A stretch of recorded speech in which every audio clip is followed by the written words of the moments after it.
walked in, I was looking at the auction items, and I think I'm going to be friends with whoever gets the Astros stuff. I'm still heartbroken, but I'm still a fan.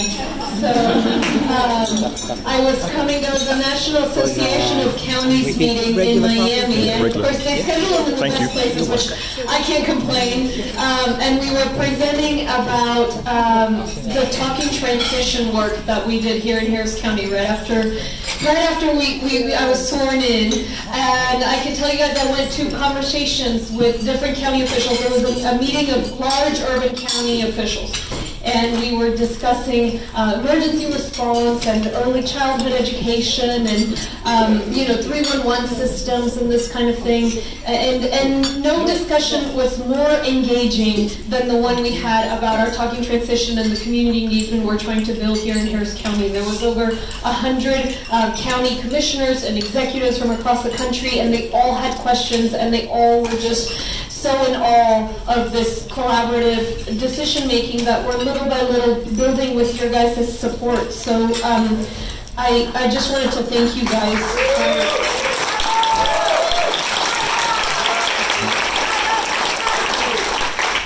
for helping us build a model. And truly, I'm so grateful and so honored at having received this recognition. I'm in incredibly good company with the award, and I'm just incredibly honored. Especially these days, it seems like peace and justice are harder and harder to work on. And we know that the arc of justice doesn't just bend, that we bend it. And I know that a lot of people in this room have been working hard to continue to bend it. That's why I ran for office, because I felt like it wasn't moving quickly enough. And I felt that there was so much energy that we could supercharge if we included that inside government, not just outside. We just started.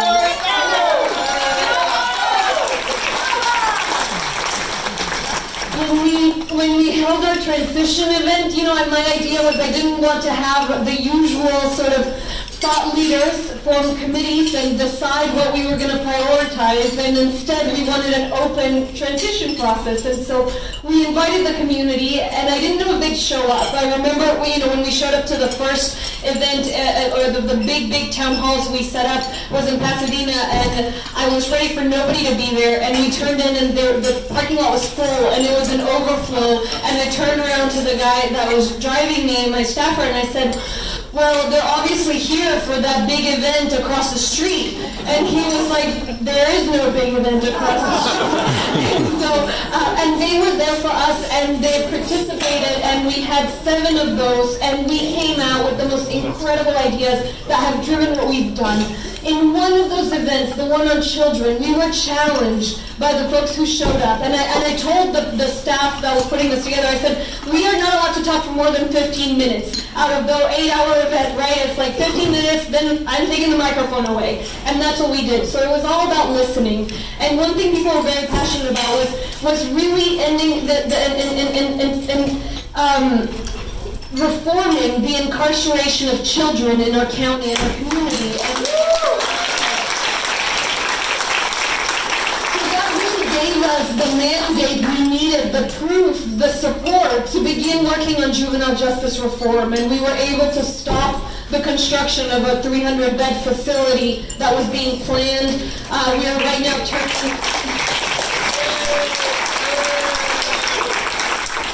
an existing facility into a day facility. We've got the lowest incarceration rates we've seen, and they're just launching an effort with the different stakeholders, with community leaders, with different foundations to reform, overhaul our juvenile justice system, measure what we do, and hopefully share those lessons to continue to move that forward. As you guys know, on criminal justice, we are doing bail reform, managed assigned counsel. We are just getting started.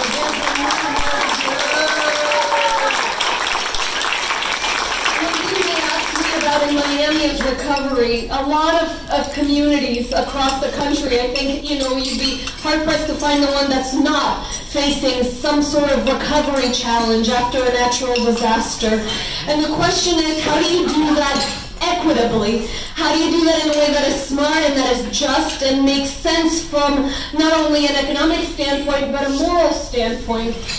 Part of what we've done here is as we prioritize the projects, because we know we can't possibly do them all at the same time. We tried, our flood control projects. We've got our list, they're all going to get done, but we've got to assign them some sort of order. And we figured out a way to do worse first. That adds up, how often does this community flood? But also, what's the social vulnerability of the people that live in that community? If they flood, will they be able to go stay with their friend or their second home? Or do they lose their livelihood and end up homeless?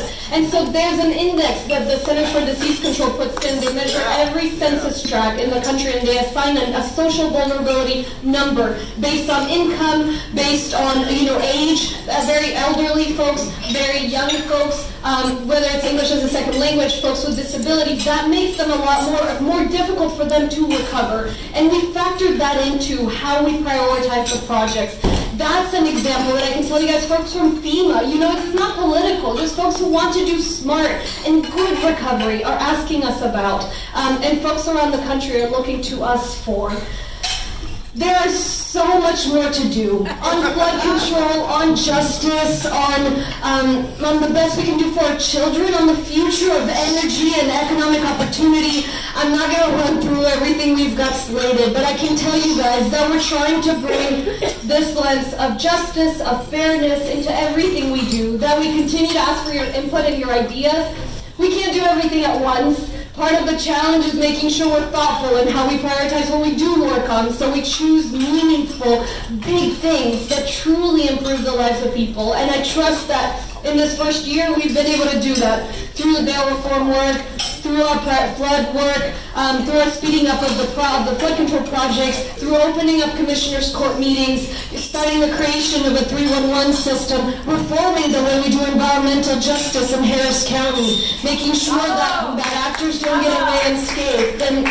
And we'll continue to go through those lenses as we move forward for the next 3 years and perhaps beyond. I am in a hurry. I am just getting started, and I'm so proud to count on your guys' leadership and support.